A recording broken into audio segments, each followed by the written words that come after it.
de Betsaida, al que Jesucristo utilizó para darnos muchas lecciones, ¿verdad? Lo escogió como vocero de los 12, como líder de los discípulos del Señor, le dio las llaves del reino. Él fue el que comenzó abriendo la iglesia. 3,000 hombres, sin contar hombres y mujeres, se convirtieron ante su predicación. Fue maravilloso. Él le tocó inaugurar la iglesia y escribió precisamente esta carta por el tiempo de Nerón. Eso es lo que lo hace muy significativo. La historia dice que murió antes del 67 o 68 crucificado, ¿verdad? De cabeza, diciendo que él no quería morir como, no era digno de morir como su Señor. Y la razón de la carta es lo más significativo, ¿verdad? Que es una sociedad enojada porque Nerón había quemado Roma. Nerón políticamente, como una estrategia, culpa a los cristianos y les da una doble razón para perseguirlos: por Cristo, por el Evangelio y por culparlos de este incendio.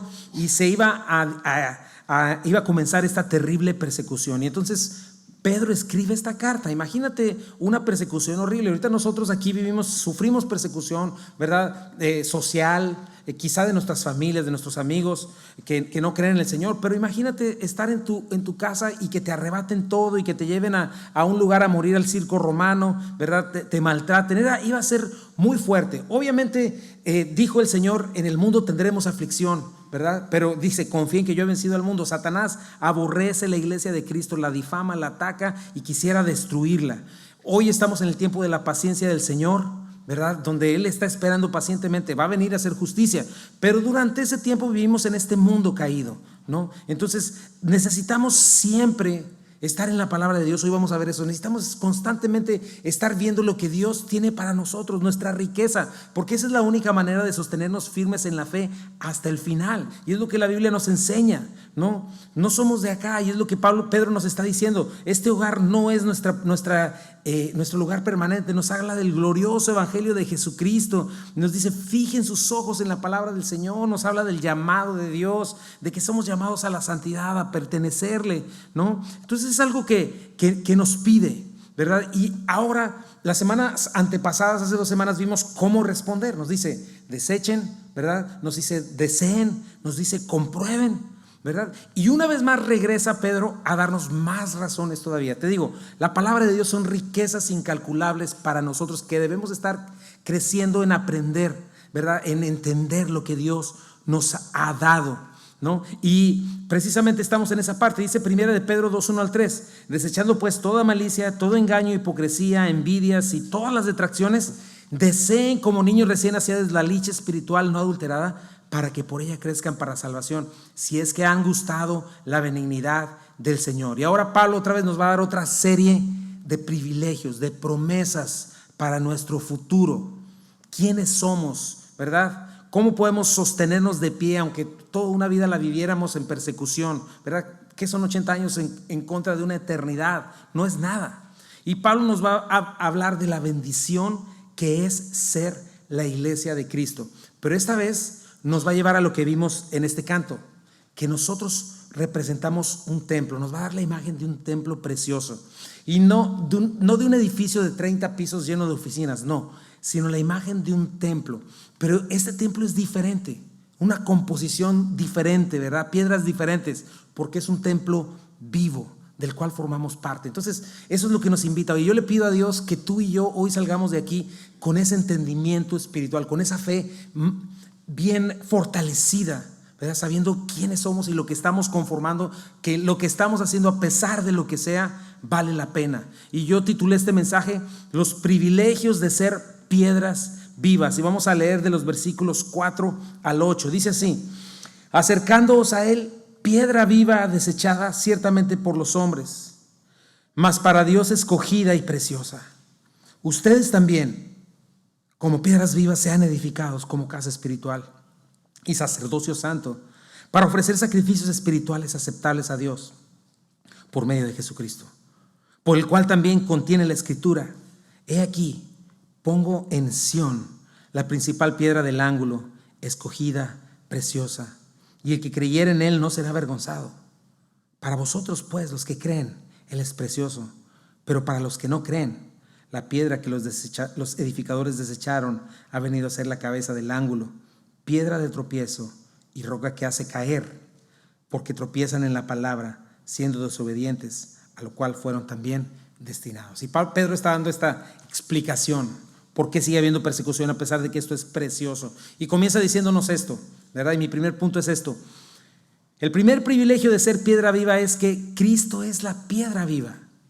Me puedo y me debo acercar a Él, ¿verdad? Acaba de decir, desechen, deseen y comprueben. ¿Cómo vamos a comprobar? Dice, acérquense a Él, piedra viva. Y sí, dice, desechada por los hombres, pero para Dios escogida y preciosa. Y es lo primero que nos dice, estás en tribulación, estás en una situación difícil, acércate a Él, intencionalmente, ¿verdad? Así como intencionalmente tienes que desechar tu naturaleza pecaminosa y desear la leche espiritual no adulterada, que es la palabra, de la misma manera tienes que hacer la decisión de acercarte al Señor para comprobar su benignidad. El Señor por toda la Biblia nos está invitando, ven, ven, y tú, sí Señor, no más que se acabe este programa, sí Señor, no más que termine de trabajar, es que tuve una semana tan difícil, ven a mí los que están trabajados, sí, ahorita tantito, ya no más poquito, y nunca vamos. Dice Mateo 11:28, vengan a mí todos los que están trabajados y cargados y yo les haré descansar. ¿Estás trabajado y cargado? Sí, pero es que mejor me voy a jugar fútbol para relajarme. Ven, porque yo te voy a dar descanso. Lleva mi yugo sobre ti, aprende de mí que soy manso y humilde de corazón y hallarás descanso para tu alma. Y nos invita a Él no solo para descansar, sino para saciarnos. Dice Juan 6:35, yo soy el pan de vida. El que a mí viene nunca tendrá hambre. Y el que en mí cree no tendrá sed jamás. Imagínate, y estamos sedientos y ¿qué haré este fin de semana? Y andamos como perro que no se alcanza la cola, para allá y para acá. ¿Qué haré? Estoy aburrido, necesito algo, no sé qué. Y el Señor te dice, ven, yo soy el pan de vida, tienes sed de mí.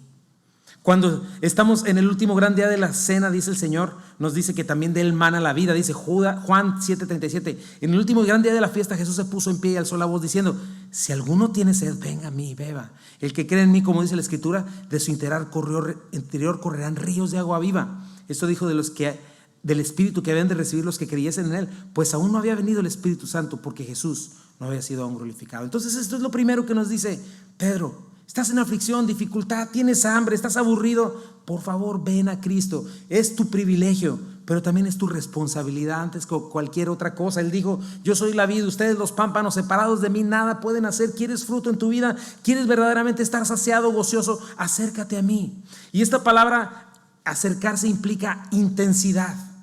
No nada más habla de buscar salvación, no nada más habla de buscar un favor para mi necesidad material física, para lo urgente que tengo ahorita, sino que habla de intencionalmente y con decisión buscar comunión íntima, permanente, personal con Cristo. Es pasar tiempo con Él, sentarte con Él y quedarte con Él.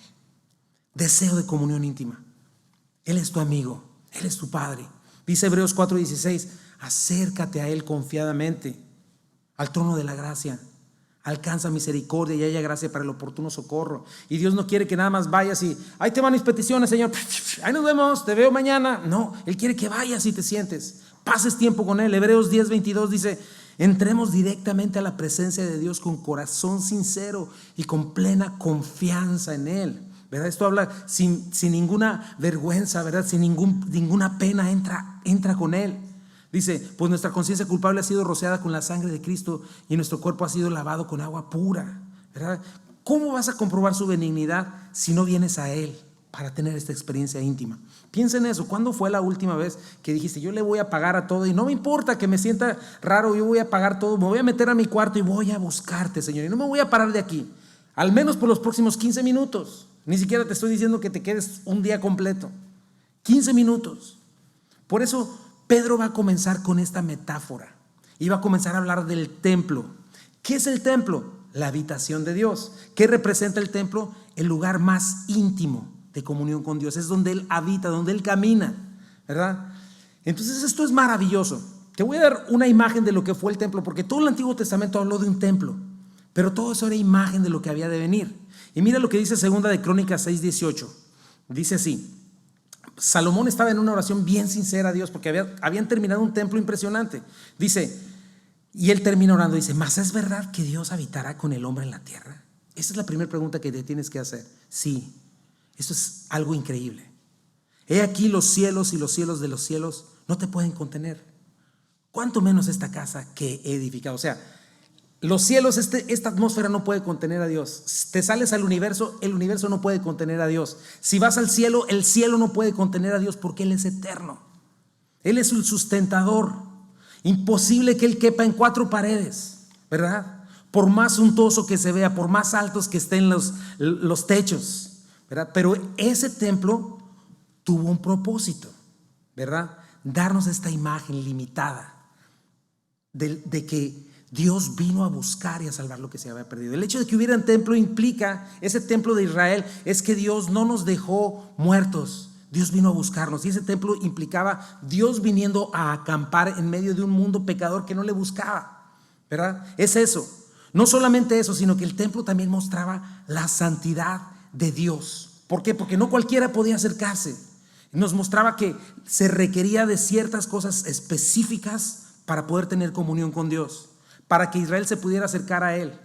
Mostraba que nuestras transgresiones y nuestros pecados habían hecho una distancia eterna. Aunque Él vino y Él estaba presente, se requerían cosas muy específicas para poder tener comunión con Él, si no, morías.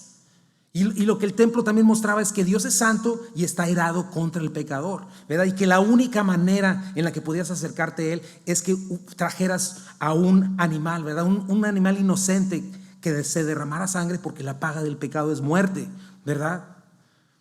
Los israelitas, ¿verdad? Esteban les dijo a los israelitas también, checa, cuando les dijo, porque ellos ya habían hecho también un ídolo de este templo, y les dice: si bien el Altísimo no habita en templos hechos de mano, como dice el profeta, el cielo es mi trono y la tierra el estrado de mis pies, ¿qué cosa me edificaréis? Dice el Señor. ¿O cuál es el lugar de mi reposo? ¿No hizo mi mano todas estas cosas? ¿Verdad? Interesante. Pero aquí lo que nos está diciendo Pedro es esto: sí, ese templo tenía una imagen para nosotros, pero cuando llegó Cristo, llegó el cuerpo de la sombra, y el templo terminó su función. Esas cuatro paredes ya no estaban ahí, solo eran un anuncio. Entonces, ese es el punto. Es cierto, ni este planeta, ni el universo, ni el mismo cielo pueden contener al Dios eterno. Pero mira nuestro privilegio. Pedro dice: acérquense a Él, piedra viva. Esto es algo maravilloso. Cristo es una piedra viva que conforma un templo distinto, ¿verdad? Y esto es algo muy importante, porque ya está hablando de un templo espiritual. Y esta piedra viva, vamos a ver más adelante, que es el fundamento de un templo que, a diferencia del templo de Salomón, que era una de las 7 maravillas del mundo, sí puede contener al Dios eterno. Eso es maravilloso. Es un privilegio impresionante.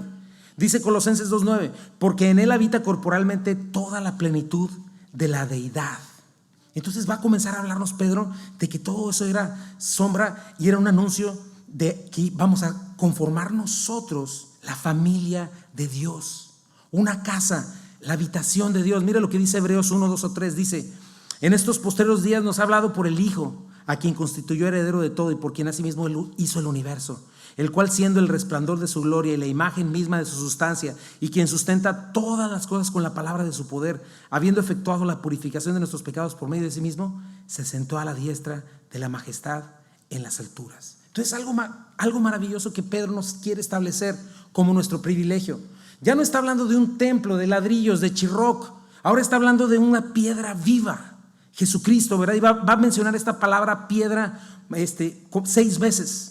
Porque va a hablar, esta piedra puede ser una piedra hermosa tallada, pero también una piedra de construcción. En aquellos tiempos no era chirroc, no eran tampoco ladrillos, eran piedras que escogían y labraban de diferentes tamaños hasta ir conformando una estructura bien grande, ¿no? Pero ahorita nos está hablando y se requería esta piedra, ahorita vamos a hablar de ella, pero nos está diciendo que Cristo es una piedra viva que conforma un templo espiritual, ¿no? En el Antiguo Testamento Dios se revela como la roca firme, el cimiento, la fortaleza de su pueblo. En el Nuevo Testamento a Jesucristo también se representa la roca sobre la que reposa su iglesia, una piedra donde Él vive para siempre, porque resucitó de los muertos y no tendrá fin. Y es una piedra que da vida a todos los que en Él confían. ¿Me explico? Apocalipsis nos muestra a Sión, ¿verdad? Sión es el cielo. Si fuera el Moisés terrenal diría el otro monte, se me fue el nombre, pero ahorita está hablando Sión, ¿verdad? Sinaí, está hablando aquí de Sión. Este mundo donde no habrá necesidad de sol ni luna, porque dice que Dios mismo será el sol, y nos está hablando de algo distintos. Ahora nos dice algo muy importante. Comienza diciéndonos esto: nosotros ya nos está vislumbrando, pertenecemos a un templo distinto, conformamos un templo distinto, no 4 paredes, sino un templo espiritual. Nos dice, pero esta piedra fue desechada por los hombres. O sea, por eso hay persecución. Desechado es la palabra apodoquimazo, que significa desaprobar algo, repudiarlo, ¿verdad? Es observarlo, es como aquellos que agarraban las rocas. Ellos estaban construyendo Israel, y Israel representaba la casa de Dios, ¿verdad? Iban a construir el templo, y representa esto, que los constructores, que eran estos principales judíos, tomaron a Cristo, que es la piedra angular, la revisaron y no la aprobaron. Dijeron, no, esta piedra tírala, no sirve para lo que nosotros queremos. Examinaron al Mesías y lo rechazaron. ¿Por qué? Porque querían que fuera de acuerdo a sus conceptos, ¿verdad? Estaban ciegos y duros de corazón y terminaron rechazándolo. Jesús, ¿qué hizo? Denunció su sistema religioso basado en obras, les mostró el camino de la fe, pero ellos querían lo suyo. Ellos querían reinar, terminaron crucificándolo porque no cumplía con sus expectativas. Y el pueblo judío entero terminó rechazándolo, lo reprobaron como Dios, ¿verdad? Entonces dice, es una piedra preciosa rechazada por Dios. Ahora, no nada más es rechazada, no por Dios, rechazada por los judíos y por el pueblo judío. Ahora, no es extraño esto, mi hermano. No es extraño que el evangelio, siendo la única solución de nuestro problema, del problema de la humanidad entera también lo rechaza.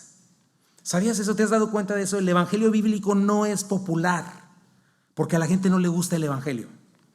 Te voy a explicar por qué, y voy a tomar un tiempo con eso, ¿verdad? Pablo dice que es locura para los griegos y es un tropiezo para los judíos, ¿verdad? Por eso hay persecución, porque han desechado a Cristo, ¿verdad? Pero ¿por qué es un estorbo? ¿Por qué el evangelio es una molestia? ¿Por qué nos incomoda o por qué incomoda al mundo? Pablo tuvo que decir, no me avergüenzo del evangelio. Nosotros tenemos que orar por denuedo, valor, por autoridad para predicarlo, porque el mundo lo rechaza. ¿Por qué no cae bonito? ¿Por qué no cae en gracia con la gente si es lo más maravilloso? ¿Por qué irrita a la gente y es capaz de golpear a alguien cuando le habla de Cristo?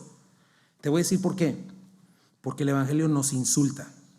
Eso es lo primero que hace. Evangelios son buenas noticias, pero el evangelio bíblico primeramente insulta la mente y el corazón humano. ¿Sabes qué llega diciéndote el evangelio? Todos los esfuerzos que has hecho hasta hoy para acercarte a Dios son inútiles. No nada más son inútiles. El evangelio te dice, son atentados contra Dios, son ofensas contra Dios, porque quieres venir a arrebatar, arrancar de Dios paz, gozo, aceptación, justicia, sin antes reconocer quién eres. Es irritante porque te dice que te estás pretendiendo acercar a un Dios que es fuego consumidor, exigiéndole que te reciba sin antes entender tu propia condición. Ese es el problema. Lo primero que hace el evangelio es aclarar este asunto contigo. Comienza diciéndote quién eres. Indeseable, un sucio pecador, ¿verdad? Diría Heriberto Hermosillo, los que estuvieron el año pasado, la teología de la rata, la cucaracha y la mosca, ¿verdad? Y él es tan santo que no tolera una pizca de maldad. Por lo mismo me dice, estás en enemistad contra Dios, eres indeseable delante de Dios porque eres pecador.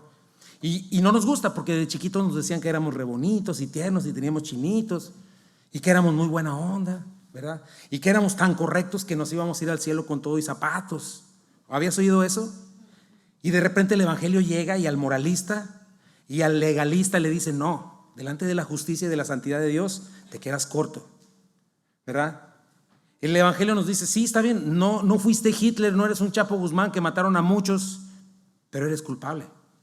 El evangelio lo primero que te dice es eso. Si has mentido una vez, si has odiado una vez, si has lujuriado una vez, si has deshonrado a tus padres una vez, si has blasfemado a Dios, aunque sea una sola vez, ya eres tan culpable como Hitler o como el Chapo Guzmán y no nos gusta.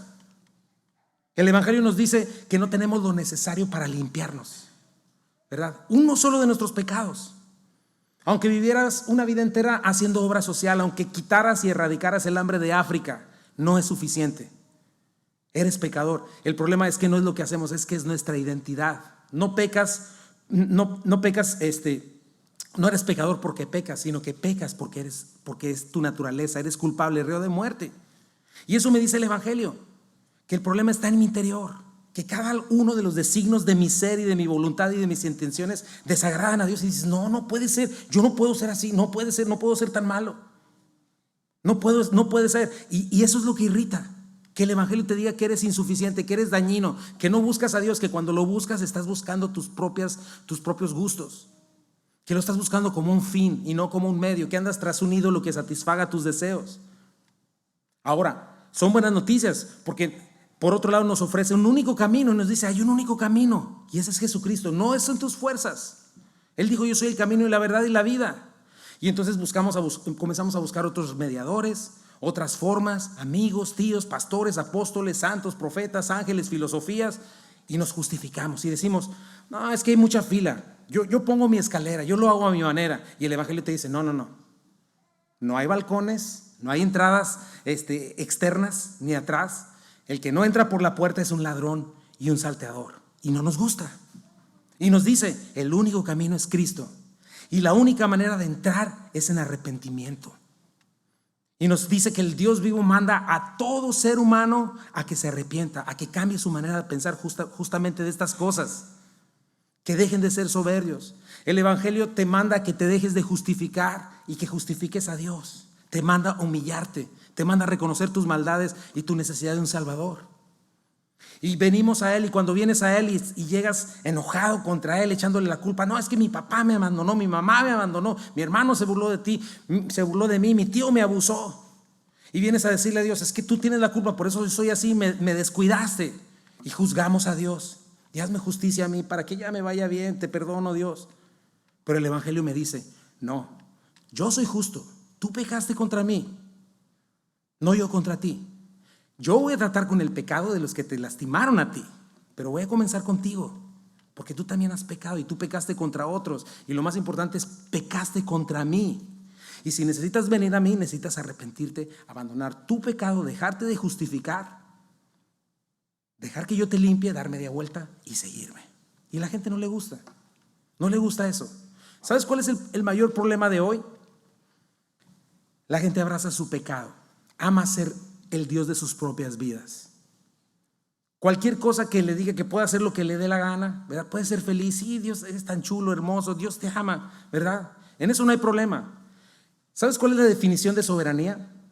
Es eso, yo hago lo que me da la gana. Y el evangelio llega y me dice, no puedes hacer lo que te da la gana, ya hay un Dios soberano, necesitas reconocerlo. Por eso rechazan a Jesucristo. Tú puedes hablarle al mundo de budismo, hinduismo, cabala, la religión más popular de nuestros días. ¿Sabes cuál es? El ateísmo, el supuesto agnosticismo, ¿verdad? Donde me deshago de cualquier Dios, Buda, Mahoma, especialmente ignoro y digo que Dios no existe, ¿verdad? Yo me establezco como Dios de mi propia vida, y yo decido lo que es bueno y lo que es malo, y me pongo en el altar del yo y le empiezo a ofrecer al altar de mí mismo toda la adoración, la exaltación y la obediencia. Entonces piensa en eso, no hay tal cosa como neutral. El ateísmo, el agnosticismo es un sistema de fe, es una religión que se está imponiendo desde el gobierno y en las escuelas. ¿Sabes qué son las escuelas públicas? En que es otro tema, pero son las iglesias de esta religión. Se impone y se adoctrina a tus hijos y a la gente. Los medios seculares son el espíritu impío que disemina toda esta doctrina. ¿Y sabes cuál es lo atractivo de todo esto? Lo contrario, por eso le cae bien a la gente esto, porque nadie me va a decir qué hacer, porque no tengo que rendirle cuentas a nadie, porque no tengo que sentir culpa, porque yo nada más pues me voy a morir y ya voy a dejar de existir. Así es de que tengo que darle, ¿no? Pero como yo soy el que digo lo que está bien y lo que está mal, pues yo decido lo que es el matrimonio, ¿no? Entre 2 mujeres o 3 mujeres, un hombre y un gato, ¿no? Yo puedo decidir si la vida tiene valor o no. ¿Cuándo un bebé es un ser humano? Pues digamos que a los 9 meses. Entonces ya puedo deshacerme de millones de bebés creados a la imagen de Dios, destruyéndolos de una manera espantosa en el vientre de su madre, el lugar que debería ser el lugar más seguro para ellos. Y el evangelio no nos gusta porque viene a decirte eso: no eres Dios, estás en problemas, vas a tener que enfrentar un juicio. Y sabes que el evangelio significa buenas noticias, pero para que sean buenas noticias necesitas primero las malas noticias, porque si no, no lo serán. Porque ¿sabes qué viene a ser el evangelio? Me ofrece un Salvador, Pero si no creo que estoy en problemas, voy a decir gracias, pero no necesito uno. Mándaselo allá a los narcos, a los borrachos, a las prostitutas, a mi vecina que es rete chismosa. Pero a mí no, yo no lo necesito. No, a mí dame buenas noticias, a mí dime que soy precioso, hermoso, que todo lo merezco. Y el Evangelio me dice, no puedes ser salvo a menos que reconozcas tu maldad. Pero si la reconoces, en Cristo tienes salvación, vida eterna. Y es incómodo, y no solamente incómodo, sino intolerable para el mundo, al punto de que por amar el pecado analizan a Cristo, analizan el Evangelio y dicen, no, yo quiero seguir mi propia vida y que nadie se meta conmigo, y lo reprueban. Pero nos da un contraste hermoso. Una piedra viva, rechazada por los hombres, dice ahí, escogida y preciosa para Dios. Es algo precioso, mi hermano. Los incrédulos, ¿verdad?, edifican su vida guiados por su perverso corazón y la filosofía de este mundo, rechazan a Cristo como su roca, no tiene cabida en su corazón, lo reprueban. Pero para el Dios vivo, sustentador de todo lo que existe, es una piedra escogida y preciosa, valiosa, al punto de que cuando Jesús estuvo aquí y se bautizó para comenzar su ministerio, una luz del cielo, una voz del cielo, ¿verdad?, representado ahí Padre, Hijo y Espíritu Santo, dijo, este es mi Hijo amado en el cual tengo complacencia, en quien me deleito, Él me agrada. Ahí en Mateo 9:7 no solo dice eso, dice, Él es el que me agrada, Él cubre todas las demandas de mi justicia, hace todo lo que yo le mando. Y dice, a Él óiganlo. ¿Quieren venir a mí? Óiganlo a Él. Cristo es la puerta, es el camino, la verdad y la vida, el camino al Padre, quien el Padre ha elegido. Entonces es una piedra escogida y preciosa, apreciada por el Señor, de gran estima, honorable. Aunque el mundo lo rechaza, para Dios es algo precioso. El dueño del cielo y la tierra le ha dado un nombre que es sobre todo nombre que existe en el cielo, en la tierra y debajo de la tierra, sobre ángeles, principados, gobiernos. Y eso es lo primero que nos dice, acércate a esta piedra viva, pon atención, disponte diligentemente a conocerlo, porque Dios lo aprecia más que ninguna cosa o que ninguna otra cosa, a su Hijo unigénito. Imagínate si lo ama, cuánto más aprecia a Dios su muerte y su sacrificio en la cruz del Calvario. Y los que lo rechazan están teniendo en menos eso. Por eso es que es el amor de Dios es la cruz, es la muestra más clara del amor de Dios, de su misericordia y de su justicia. Hebreos 10 por eso nos dice que aquellos que han agarrado esa roca, la han examinado y han dicho, Cristo, pero esto significa que tengo que dejar la botella. Pero esto significa que tengo que dejar el adulterio, el robo. Significa que tengo que abandonar mis pecados. No, gracias, ¿verdad? Está hablando de eso, está hablando de alguien que ya estuvo en el lugar, dice Hebreos 10, que da una fuerte exhortación. Dice, si alguien rechaza de esta manera a Cristo, pues ya no hay mayor sacrificio. Ya lo pusieron a un lado, porque para Dios Cristo es precioso. Punto número 2. Como piedras vivas, también conformamos el templo santo de Dios. Entonces el primero es, tenemos que acercarnos a esta piedra viva. Sí es cierto, es rechazada por los seres humanos, pero para Dios es preciosa. Número 2, necesitamos conformarnos al templo santo de Dios. Dice, ustedes también, como piedras vivas, sean edificados como casa espiritual y sacerdocio santo. Esto es impresionante, mi hermano. Este es un templo donde sí cabe Dios. Y nosotros somos esas piedras vivas porque Él nos ha dado vida. Participamos de la naturaleza divina, estamos unidos a Cristo y Dios está edificando una casa espiritual con nosotros, su iglesia. Por eso el día de hoy la iglesia no hace énfasis en un edificio. Por eso los apóstoles ni los discípulos de Cristo en todo el Nuevo Testamento tampoco hicieron énfasis en un templo, porque ese templo ya había terminado.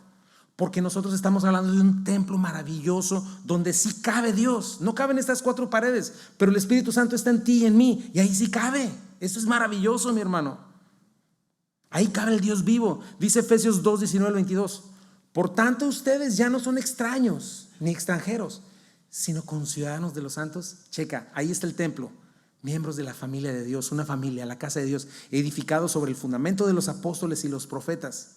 ¿Verdad? La doctrina que quedó escrita en la palabra de Dios, siendo Cristo Jesús mismo la piedra angular. Ahorita vamos a ver esa piedra. En Él todo el edificio bien armado se va levantando para llegar a ser un templo santo en el Señor. En Él también ustedes son edificados juntamente ¿Para hacer qué? Morada de Dios, la habitación de Dios. Entonces ese templo de Salomón, las 7 maravillas del mundo antiguo, majestuoso, suntuoso, que ya no existe, Dios no cabía en él. Pero en nosotros, la iglesia, el templo espiritual, es otra historia. Dios habita en nosotros. Dice 1 Corintios 3:9 al 11, dice: porque nosotros somos colaboradores de Dios, ustedes labranza de Dios, edificio de Dios. Este edificio, conforme a la gracia que me ha sido dada, yo como perito arquitecto puse el fundamento y otro edifica encima, pero cada uno mire cómo sobre edifica, porque nadie puede poner otro fundamento que el que está puesto, el cual es ¿quién? Jesucristo. Pon atención en eso, mi hermano, porque la Biblia lo enseña. El fundamento, la piedra sobre la que Cristo edifica su iglesia no es un hombre, no es Pedro ni sus supuestos sucesores. Eso no enseña la Biblia. Si bien es la doctrina de los apóstoles que está escrita en la palabra de Dios, Cristo es la cabeza. Él prometió estar con nosotros todos los días hasta el fin del mundo, y nosotros, bien concertados y unidos y firmes, haciendo lo que nos toca, vamos siendo edificados, ¿verdad? Pero no es una estructura jerárquica, somos nosotros. Y mientras nos acercamos a Él, estamos siendo edificados con este templo que representa la presencia de Dios en la humanidad. Y entonces somos luminares en el mundo, porque estamos haciendo visible a Cristo en el mundo como iglesia. Esa es nuestra responsabilidad, mi hermano. Por eso esa es una de mis urgencias, mi hermano, que entendamos. Cuando hago énfasis en el saludo fraternal, cuando comenzamos la adoración, mi hermano, el servicio no comienza en el mensaje, el servicio comienza desde el tiempo de adoración, mi hermano. Lo que estamos haciendo ahí es mucho más que cantar cantitos. Pues qué padre, es la hora de cantar canciones. No es así. Nuestra reunión acá es mucho más que un evento social, mi hermano. Es algo bien solemne. Sí, debe haber gozo, alegría, pero también respeto y reverencia, porque el que nos salvó, el Dios Altísimo, está entre nosotros. Y eso tenemos que enseñarlo a nuestros hijos. Hijo, venimos a la iglesia porque Dios se presenta delante de nosotros de una manera muy especial. Somos la iglesia y conformamos el templo del Dios viviente. Dios habita entre nosotros. Somos llamados a la santidad, hijo, a la pureza, a abandonar nuestros pecados. Conformamos la habitación de Dios. Y no solo eso, nos dice que hemos sido conformados para ser sacerdocio santo. Esto es impresionante, mi hermano. Sacerdocio santo es otra cosa. Cada uno de nosotros estamos llamados a eso. Obviamente no está hablando ni de un sacerdocio levítico del Antiguo Testamento, ni tampoco de un sacerdocio que nos separa de los laicos, de que la iglesia está dividida en los que son muy espirituales y los que no. La Biblia no hace esa división. Checa lo que dice aquí, nos dice que todos nosotros somos ¿qué? Piedras vivas. Cada uno de nosotros formamos un ladrillito diferente, rocas distintas. Dios nos pone como Él quiere en un lugar, pero también somos sacerdotes para Dios, apartados para Dios. ¿Qué es un sacerdote? Un mediador. Pero aquí está dando un énfasis bien especial. Dios nos consagró como consagraba a aquellos sacerdotes. Dios nos eligió como eligió a esos sacerdotes. Nos limpió como los limpió a ellos. Nos ordenó para servirlo, nos ungió para ponernos a su servicio. Y ¿sabes qué es algo bien interesante? Aquellos sacerdotes de aquellos tiempos tenían privilegios, sí, tenían muchas responsabilidades, pero privilegios que nadie más en la congregación de Israel tenía. Por ejemplo, ellos podían acercarse a Dios, ellos podían tomar las cosas santas. Uno de ellos, el sumo sacerdote, podía estar en el mismo lugar santísimo, en la presencia de Dios, y nadie más alrededor podía hacerlo. Y nosotros tenemos esa ventaja. ¿Y sabes qué? Aún mayor como cristianos. Piensa eso en medio de la persecución. El sumo sacerdote podía estar delante del lugar santísimo. Ya lo hemos visto antes, pero el tabernáculo de Dios estaba dividido en lugar santo, lugar santísimo. Afuera estaba el altar. Pero el lugar santísimo representaba el cielo en la tierra. Obviamente era una imagen de lo que estaba en el cielo, pero nadie podía entrar ahí más que el sumo sacerdote una vez al año y con muchos sacrificios, porque si entraba y hacía como Dios no le decía, podía morir. Había consecuencias horribles, ¿verdad? Porque Dios es santo, ¿no? Sin embargo, imagínate, él podía estar ahí una vez al año y entraba lleno de miedo. Pero en nosotros es diferente. Lo que te leí hace ratito, nosotros estamos llamados a entrar confiadamente, no a un lugar en la tierra, no a un edificio, por más bonito que se vea y que huela a incienso. No, dice la Biblia que cada vez que oramos y nos reunimos, estamos entrando al lugar de la presencia de Dios. Y Dios nos está diciendo eso, la palabra de Dios nos está diciendo esto, que nosotros tenemos ese privilegio, y no nada más una vez al año, podemos permanecer en la presencia de Dios siempre, en todo momento. Por eso la Biblia dice, oren en todo tiempo. Puedes entrar confiadamente y permanecer en la presencia de Dios todo el tiempo, no solo el domingo, no solamente cuando hay alabanza, ¿verdad? O lugares, no, pues voy a adorar a Dios donde haya mucho show. No, puedes hacerlo en tu casa, cuando vas caminando en tu coche. En todo momento Dios siempre está disponible para el creyente. Es un privilegio para el creyente, no para el incrédulo. Y hemos sido puestos para estar al servicio de nuestro Señor. Y para eso existimos como sacerdotes, mi hermano, para ofrecer sacrificios espirituales aceptables a Dios por medio de Jesucristo. Esa es otra cosa muy importante. Necesitas cambiar tu manera de verte como cristiano. Conformas un templo santo, número uno, pero no nada más conformas las paredes donde habita Dios. Tú tienes un ministerio por hacer. Has sido salvado para servir a tu Señor y eres sacerdote, y necesitas estar seguro de que estás ofreciendo sacrificios aceptables a Dios por medio de Jesucristo. Y obviamente tienes que estar instruido por la Escritura, porque Dios no acepta cualquier sacrificio. Pregúntale a Nadab y a Abiú, léelo, cheque esos nombres en la palabra de Dios. Llegaron y ofrecieron fuego extraño, murieron. Y lo que sucede con nosotros es que nosotros no podemos venir a Dios, y tienes que aprender a cómo ofrecerle estos sacrificios al Señor. Hay quienes han sido enseñados a que, bueno, voy a ofrecerle sacrificios a Dios. ¿Cómo? Pues yo vengo y hago deudor a Dios. ¿Cómo? Pues le doy para que me dé. Me porto bien para que me bendiga, ¿verdad? Hago todo tipo de cosas porque tengo que ganarme la bendición de Dios. Esa es una manera incorrecta. Dios no acepta ese tipo de sacrificios. Otro sacrificio que Dios no acepta y que es muy importante: Dios sigue sin aceptar el sacrificio de los impíos. Cuando ellos venían, tenían que traerle una ovejita limpia, una ovejita perfecta, sin ninguna mancha. Dios tampoco acepta el sacrificio de los impíos. No, pues es que, pues sí, me fui a apostar toda la noche, pero ya le traje mi diezmo al Señor. Dios no acepta ese tipo de sacrificios, mi hermano. Dios no va a aceptar un sacrificio tuyo mientras tú sigas casado con el mundo, mientras no te decidas a desechar, ¿verdad? ¿Cuáles son esos sacrificios? Vamos a verlos. En primer lugar es ese, ¿verdad? En primer lugar dice aquí que deben ser sacrificios por medio de Jesucristo. No es en tus fuerzas, no es por ti, sino es por medio de Jesucristo. El único mediador entre Dios y los hombres, ¿quién es? Jesucristo. Solamente es la única vía en la que Dios acepta estos sacrificios, ¿verdad? El que nos puede dar acceso al Padre. Juan 13:14 dice: si piden en mi nombre, yo lo haré, ¿verdad? Segundo, todo sacrificio que hagas al Señor, mi hermano, que sí es sacrificio, ¿verdad?, tiene que ser en respuesta a lo que Dios ya hizo por ti. Yo le amo a Él porque Él me amó primero. La motivación de un creyente que se sabe parte del cuerpo de Cristo y del templo santo del Señor es exclusivamente honrar a Dios en agradecimiento y alabanza por lo que Él ya hizo, por lo que Él ya me dio. Nunca jamás para torcerle la mano y hacerle manita de puerco. No, pues es que llevo 10 días ayunando y no me obedece Dios. No se trata de eso. Ese tipo de sacrificios no son agradables a Dios. Ahora, ¿qué te voy a decir? Definitivamente el pecado obstruye la bendición de Dios. Si estás en pecado y tienes que tratar con Él. Pero esta palabra es clave. Obstruye la bendición de Dios, ¿verdad? Esto es algo muy importante, porque Dios ya de antemano está derramando su gracia como un Dios generoso. Y cuando yo peco estoy tapando, oyéndome de donde está fluyendo esa gracia. Pero no es que yo hago buenas cosas para abrirle la llave y que me bendiga. No, Dios ya de antemano me estaba bendiciendo. Entonces es muy importante. Mi santidad, mis buenas obras no abren la llave de la bendición de Dios. La llave ya estaba abierta, como dicen, desde antes.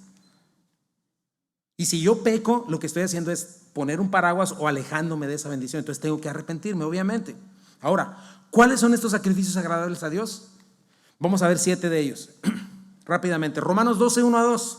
Así que, hermanos, les ruego por las misericordias de Dios que presentéis vuestros cuerpos en sacrificio vivo y santo agradable a Dios, que es vuestro culto racional. Y como dice, no se transformen en este mundo, sino renuévense a través de la renovación de su entendimiento, a través de la palabra, para que comprueben la buena voluntad de Dios agradable y perfecta. Entonces piensa en eso, mi hermano.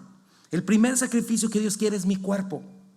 Eso es lo que quiere. Preséntate a Dios ya no con un animalito que maten. Tú presenta tu cuerpo. ¿Cómo? Transforma tu entendimiento cada día de tu vida con la palabra de Dios y comprueba la buena voluntad de Dios perfecta y agradable. Ese es el primer sacrificio agradable a Dios. ¿Cómo andas en eso? Número 2, Hebreos 13:15 dice que Dios quiere que lo alabemos, ¿verdad? Labios que confiesan su nombre, fruto de labios que confiesan su nombre, que lo adoremos, que confesemos su nombre, sus atributos, su carácter, con nuestra boca, con nuestro corazón, con todo nuestro ser. Entonces ese es el segundo. Dios quiere que le alabes de esa manera, y ese es un sacrificio que Él recibe. Hebreos 13:16 dice: y de hacer bien y de la ayuda mutua no se olviden, porque de tales sacrificios, que dice, se agrada a Dios. Entonces, servicio, amor sacrificial por los hermanos, hacer lo que honra a Dios, restaurar, reprender a un hermano, servir en cualquier área, dones, ministerios y operaciones que el Señor te haya otorgado, ser generosos con los recursos propios, suplir las necesidades de tus hermanos, de la iglesia. Eso lo dice en Filipenses, ¿verdad? Les dice que su ofrenda fue un olor fragante, un sacrificio acepto a Dios. Todos esos son sacrificios de amor en respuesta al Señor, y suben como olor fragante al Señor cuando tienen la motivación correcta. No solamente eso, ¿sabes qué? También los convertidos que vemos cuando predicamos el evangelio. Dice Romanos 15:16: para ser ministro de Cristo Jesús a los gentiles, yo tengo el deber sacerdotal de proclamar el evangelio de Dios, a fin de que los gentiles lleguen a ser una ofrenda aceptable a Dios, santificada por el Espíritu Santo. Ese amor a los pecadores que surge del amor de Cristo, que nos lleve a predicarles, todos esos convertidos también son una ofrenda agradable al Señor. ¿A cuántos de nosotros nos predicaron el evangelio alguna vez, mi hermano? A todos. Olor grato al Señor. Piensa en esas cosas, mi hermano. Por último, las oraciones de los santos. Apocalipsis dice que nuestras oraciones son el incienso que sube con olor grato al Señor. Nuestra intercesión por los demás, nuestras oraciones, nuestras súplicas suben como olor grato al Señor. Entonces, respóndeme, ¿cuántos creyentes en Cristo Jesús hay acá? ¿Eres una piedra viva del templo? ¿Eres un sacerdote del Señor? ¿No hay sacerdotes del Señor acá? Somos sacerdotes del Señor, mi hermano. El Señor está esperando que estemos practicando estos sacrificios en respuesta agradables a Él. Entregar tu cuerpo, transformar tu entendimiento, darle tu alabanza. Por eso es tan importante cuando no solo en tu casa, qué bueno, hazlo, cuando prendes una alabanza, pero qué importante es que llegues a tiempo, ¿verdad?, a alabar al Señor. Tus buenas obras, tus posesiones, compartirlas con los necesitados, tus convertidos, tu amor sacrificial y tus oraciones. ¿Cómo andas en tu servicio sacerdotal, mi hermano? Al que te amó y se entregó a sí mismo por ti. Punto número 3. Cristo no solo es la piedra viva, sino la piedra principal, y en Él estamos seguros. Dice: por lo cual también contiene la Escritura: he aquí pongo en Sión la principal piedra del ángulo, escogida, preciosa, y el que creyere en Él no será avergonzado. ¿Verdad? La palabra Sión está hablando de esto, del Israel espiritual, el cielo de Dios, del cual Cristo es la piedra del ángulo, ¿no? Y lo vuelvo a repetir: una piedra escogida y preciosa por Dios. Lo que Dios hace, ¿verdad?, es lo que se sostiene.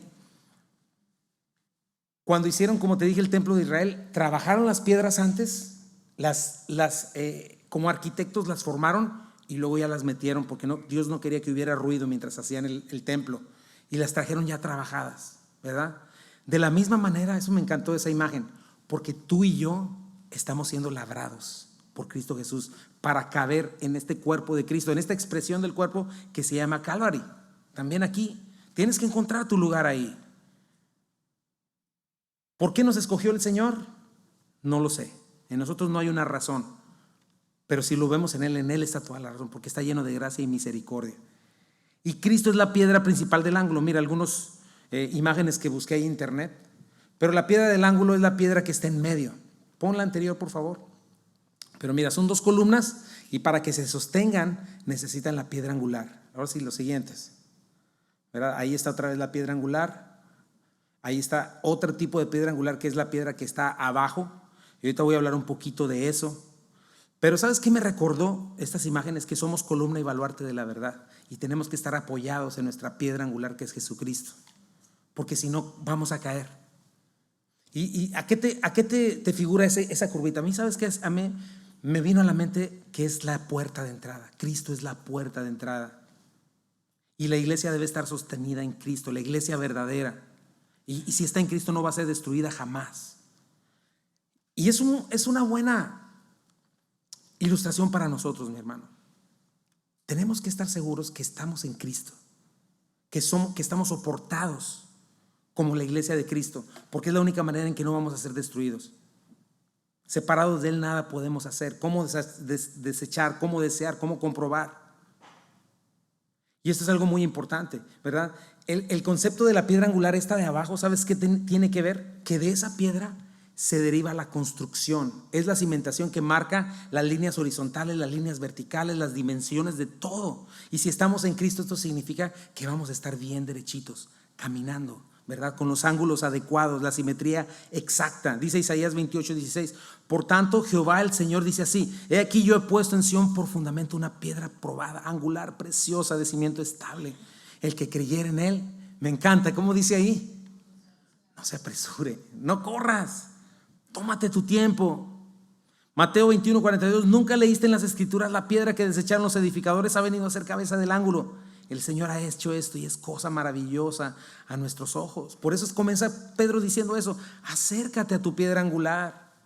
Asegúrate que tu vida, tus convicciones, tu cosmovisión, ¿qué es eso? No es una revista, esa es Cosmopolitan, no, es tu cosmovisión. O sea, la manera en la que concibes el mundo, la manera en la que planteas tu vida, descansa en esta piedra angular, en esta única verdad. Porque si no es así, la columna de tu vida no va a resistir. ¿Te acuerdas en Mateo 7:24? El Señor dijo: el que me oye y hace estas palabras le compararé a un hombre que prudente, que edificó su casa sobre la roca. Descendió lluvia, vinieron ríos, soplaron vientos, golpearon contra aquella casa y no cayó, porque estaba fundada sobre la roca. Pero después dice el contraste: no así el que escucha y no hace. No es suficiente escuchar, sino escuchar y practicar. No se trata de escuchar, se trata de creer y poner por obra, ¿verdad? ¿Y cómo lo llama? Es un insensato que está edificando sobre la arena y va a descender el mismo tipo de catástrofes y van a golpear con ímpetu contra aquella casa, y dice que su grande fue ruina. Entonces, ¿qué vas a elegir tú, mi hermano? ¿Qué vas a elegir? Es muy importante. No puedes servir a dos amos. Vas a aborrecer uno o vas a amar al otro. O vas a amar lo que el mundo ama o vas a amar lo que Dios ama, lo que es precioso para Dios o lo que es precioso para el hombre. Por eso dice que para lo que los hombres es maravilloso, dice la palabra, para Dios es abominación, porque para Dios lo que es precioso es Jesucristo. No podemos jugarle a dos camisetas, mi hermano. Y nos dice aquí: el que confiara en Él no será avergonzado, ¿verdad? Y la Biblia está llena de estas advertencias. Ok, el impío va a quedar avergonzado, va a quedar sin nada. El que ama este mundo, el mundo pasa y sus deseos, y va a quedar en miseria. Pero si confías en el Señor, si te apoyas en la palabra, aunque el mundo diga: este aleluyo, fanático, loser, aunque te aborrezca, aunque te escarnezca, dice la Biblia, ¿sabes qué? No vas a ser avergonzado. Vas a estar en una estructura correcta. Asegúrate, mi hermano, que tu matrimonio está en esa estructura de la piedra angular. No lo hagas a tu manera, vas a chafear. Asegúrate que a tus hijos los estás criando y levantando en esa piedra angular. No los quieres ver batallando, no los quieres ver yéndose, amando este mundo. Decide eso, decide confiar en el Señor, decide apoyarte en Él, para que encajes tú, tu familia, en esta roca preciosa que es Calvary, compañerismo cristiano en este momento aquí, y la iglesia en el mundo entero. Si confías en Él, mi hermano, ¿quién te separará del amor de Cristo? No serás avergonzado. Dice que ni persecución ni la misma muerte, en Cristo estás seguros. Y te voy a decir algo: todas las promesas que están escritas aquí se van a cumplir. No va a llegar el momento en el que digas: híjole, ¿para qué quería en Cristo? Mira de todo lo que me perdí, mientras todos mis amigos andaban dándole vuelo al hilacha, yo ahí en la iglesia, híjole, qué menso. No te va a pasar eso.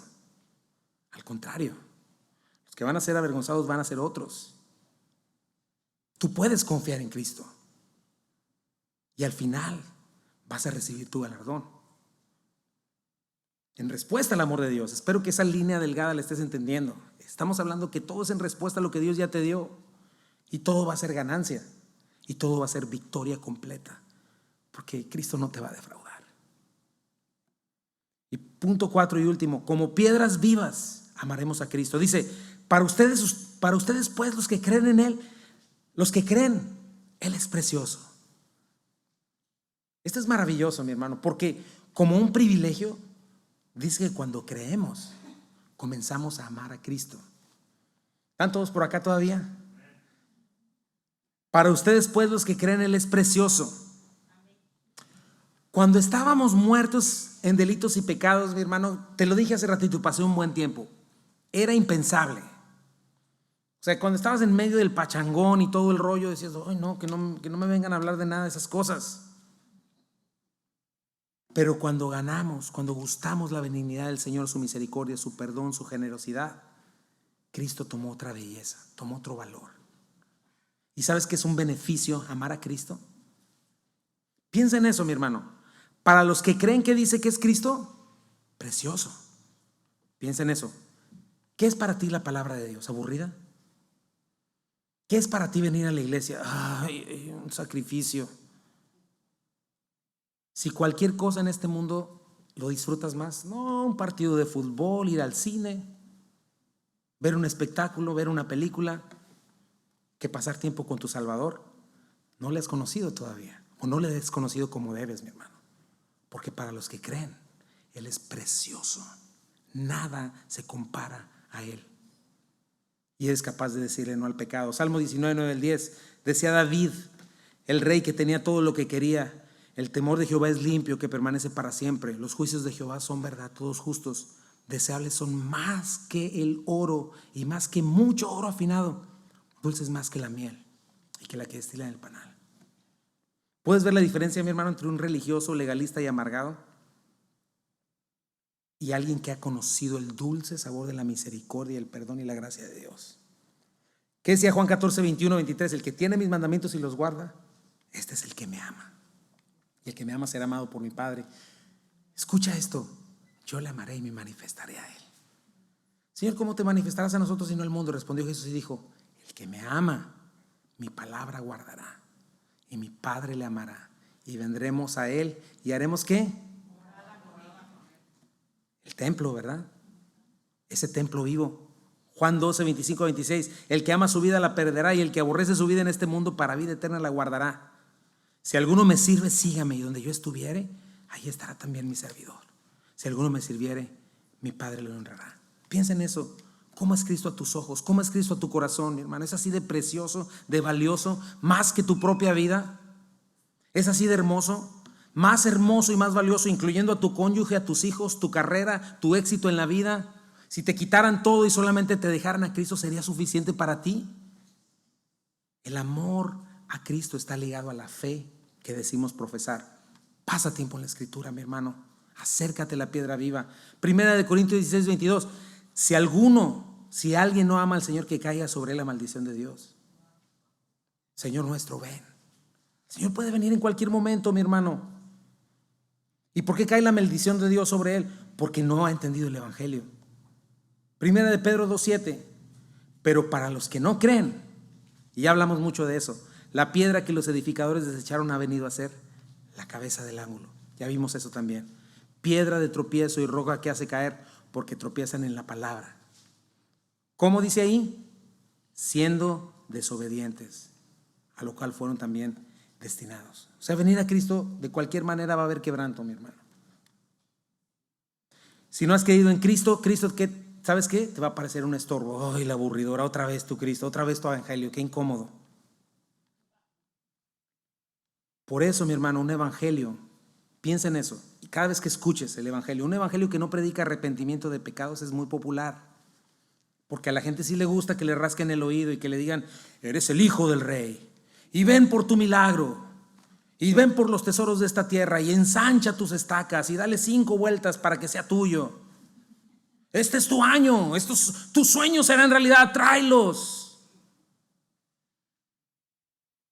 Y te voy a decir algo: si tu motivación al venir a Cristo es recibir tu milagro, tu mejor vida ahora, Que Dios bendiga tu plan de vida. Que no, pues es que ya deje de llover lo duro y lo tupido sobre mi vida. Pero no me digas que soy pecador, y no me digas que soy loser. No me digas que tengo que padecer para recibir un peso de gloria. No. Yo quiero que el mundo me reconozca, que vea que los cristianos sí somos, ¿no? Si este es el evangelio que has creído, muy pronto vas a tropezar, mi hermano. Vas a tropezar en la palabra. Vas a tropezar en el evangelio, porque ese no es el mensaje. El Espíritu Santo jamás va a inspirar a nadie a que glorifique a hombres, ni los deseos de los ojos, de la carne y la vanagloria de la vida. El amor del Padre no está ahí. Eso dice la Biblia. Discierne las profecías, por favor. El Espíritu jamás va a contradecir lo que la palabra que Él mismo inspiró ya está escrito. Entonces escúchame esto, mi hermano. Al llegar a Cristo siempre habrá quebranto. Siempre. Tú decides, ¿verdad? ¿Será un tropezo por incredulidad que te alejará de Cristo? Lágrimas de muerte, como dice ahí, o va a ser un quebranto para arrepentimiento. Que te abra los ojotes y que te diga, uy, Señor, ¿sabes qué? Perdóname, yo la verdad venía a reclamarte. Yo la verdad venía por mi milagro. Yo la verdad venía a ver qué sacaba de ti, pero viendo el espejo de la palabra de Dios, no puedo ni levantar mi rostro, Señor. Perdóname. Pequé contra ti. Soy robo de muerte. Perdóname, Señor. No merezco ni el aire que respiro. Mucho menos que me hayas abierto las puertas y que me hayas recibido así, con los brazos abiertos, Señor. Y que me hayas dado nueva vida. Perdóname, Dios. Hoy entiendo que esa muerte tan terrible en la cruz del Calvario la merecía yo. Eso es lo que hacemos cada vez que venimos aquí. Eso es lo que hacemos cada vez que recordamos la cena del Señor. Mira la raíz del problema, mi hermano. Escuchar la palabra, el evangelio y obstinadamente no creerlo. Decir sí, pero no.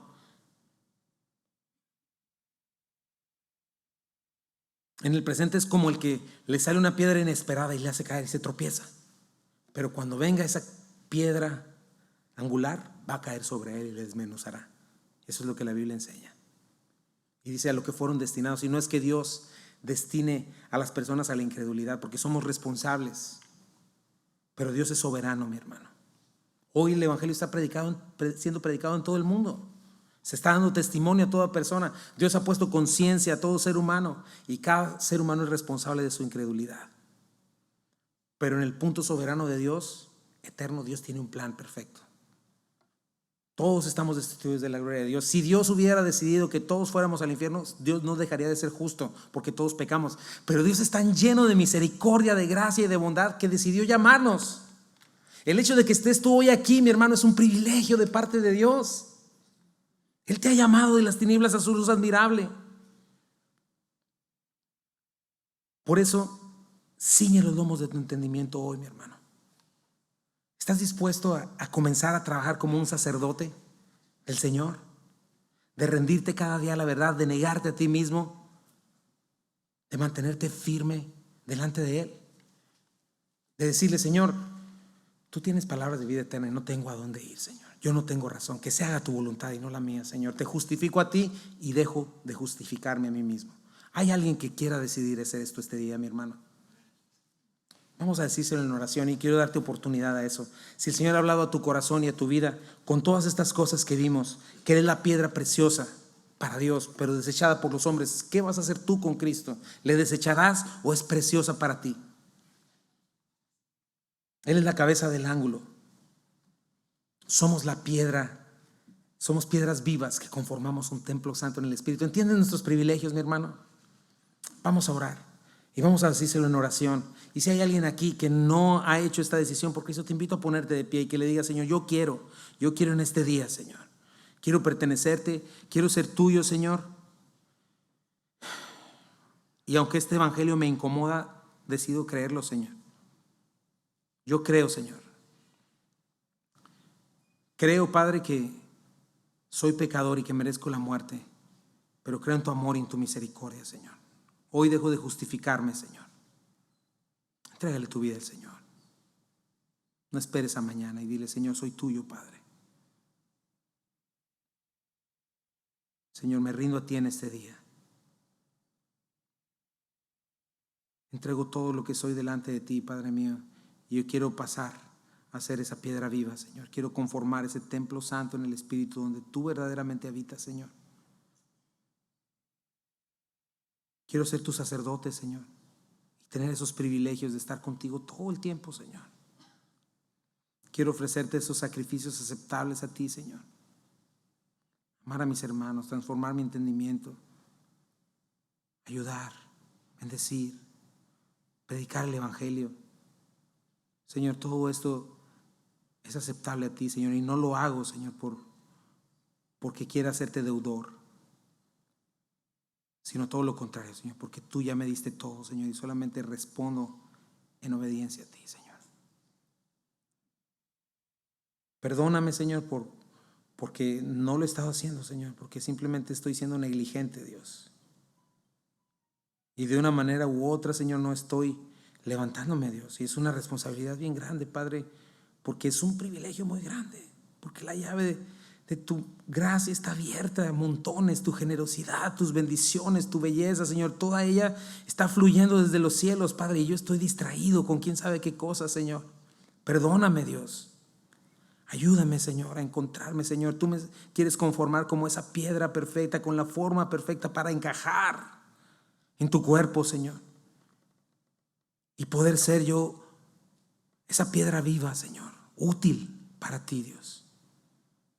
Hoy quiero hacerlo, Señor. Hoy quiero ser tuyo, Señor. Hoy quiero que cambien las cosas en mi vida. Vamos a hacer un canto.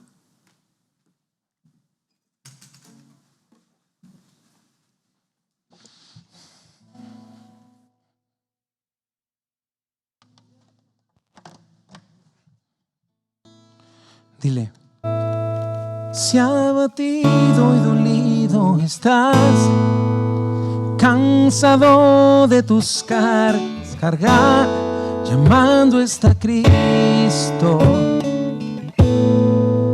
Si al final de tu camino estás, sin recursos, sediento estás, llamando está Cristo.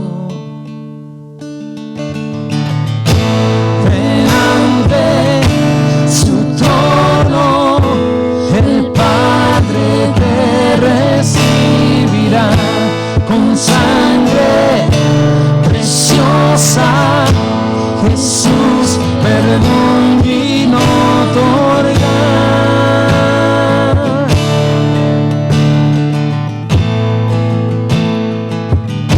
Deja atrás, hazlo hoy, dile: deja atrás tu vergüenza y quizá ven a Él, no hay razón de esperar. Llamado está Cristo, gozo por pena se cambiará, nueva vida del polvo vendrá. Llamado está Cristo, delante su trono el Padre te recibirá con sangre preciosa. Jesús perdón vino a otorgar. ¿Cuántos están dispuestos a ser edificados? Dile: que Salvador es, maravilloso es Él. Canta aleluya, Cristo vive. Postrense ante Él, de todo Él es Señor. Canta aleluya, Cristo vive. Ven ante su trono, dile: su trono, el Padre te recibirá con sangre preciosa. Jesús perdón vino a otorgar. Delante su trono, el Padre te recibirá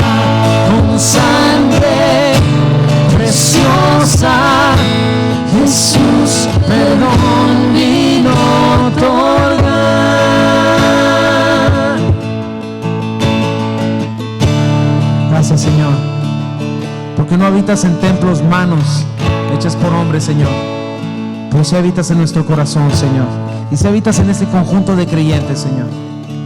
Quizá no seamos masas, Señor, pero estás hoy entre nosotros, Señor, y deseas edificarnos, Señor, como piedras vivas, Señor.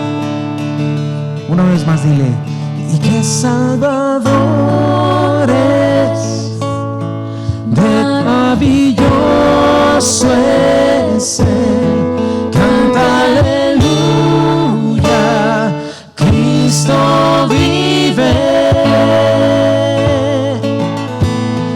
Postrense ante de todo Él es Señor. Canta aleluya, Cristo vive. Dile: deja atrás tu cruz, carga hasta su rostro, ven del tesoro que hallaste, habla hoy.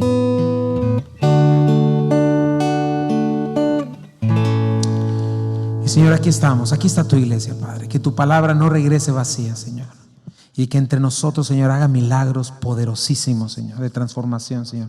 Que nos traiga gozo, esperanza, Señor, a pesar de cualquier situación. Señor, tu palabra es clara cuando dice: mas buscad primeramente el reino de Dios y su justicia divina, y las demás cosas serán añadidas. Oh Señor, cuántas añadiduras nos has dado. Montones, Señor. Nos has bendecido grandemente, nos has cuidado, y no nos cabe duda que tú eres el mismo ayer, hoy y por los siglos de los siglos, Señor. Que tú eres el mismo que levanta muertos, el mismo que sana, el mismo que levanta, Señor.